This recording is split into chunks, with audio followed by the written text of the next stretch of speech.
बंद करो। क्या ब्रह्मलोकवासी इतने अधर्मी हो गए हैं जो अपने यहाँ आए हुए अतिथि का आदर करना तक भूल गए? मर्यादा का उल्लंघन तो आप सभी ने किया है।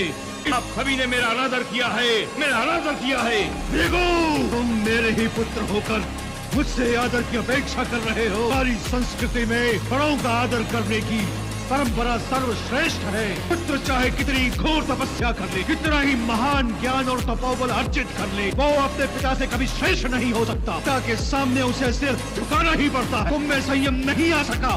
क्षमा करें पिताश्री, और मुझे कहने की आज्ञा दें कि संयम तो आप में भी नहीं है। आप भी तो क्रोधित हो गए कि क्रोध रज का ही भाग है। मुझे अपेक्षा थी कि आप त्रिगुणातीत होंगे, परंतु आपसे भेंट करके मुझे निराशा ही हाथ आई है पिताश्री, निराशा ही हाथ आई है।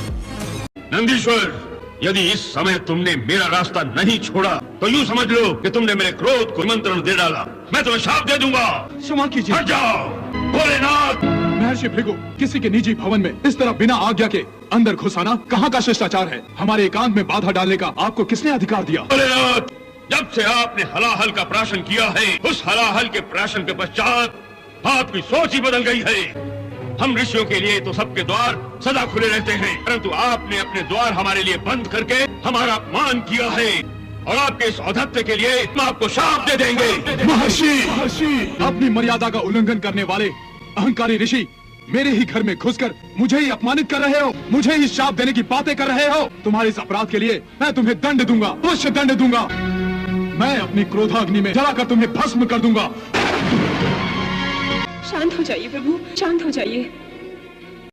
विष्णु, मैं कब से यहाँ खड़ा हूँ और तुम पाषाण की मूर्ति की भांति व्यवहार कर रहे हो। मैं भी देखता हूँ तुम कितने पत्थर हो, कितनी शक्ति है तुम में।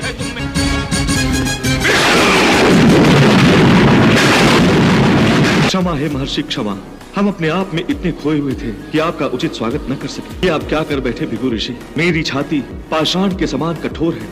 इस छाती ने आपके कोमल कोमल चरणों को पीड़ा अवश्य पहुंचाई होगी। हे महर्षि, आप दयालु हैं, मुझे अवश्य ही क्षमा करेंगे। चरणों की धूल से बना ये चरण चिन्ह मैं सदैव अपने हृदय से लगाए रखूंगा। हे प्रभु, मुझे क्षमा कर दीजिए। प्रभु, मुझे क्षमा कर दीजिए। आपने तो अपने शालीन व्यवहार से मुझे लज्जित कर दिया है। प्रभु, लज्जित कर दिया है। आप जगत गुरु हैं, बलवानों का बल, ज्ञानियों का ज्ञान है, सारे विकारों से परे हैं। ये संपूर्ण जगत आप ही निर्माण करते हैं और इसका विनाश भी आप ही करते हैं प्रभु, परंतु आप स्वयं इन 3 गुणों से परे हैं प्रभु।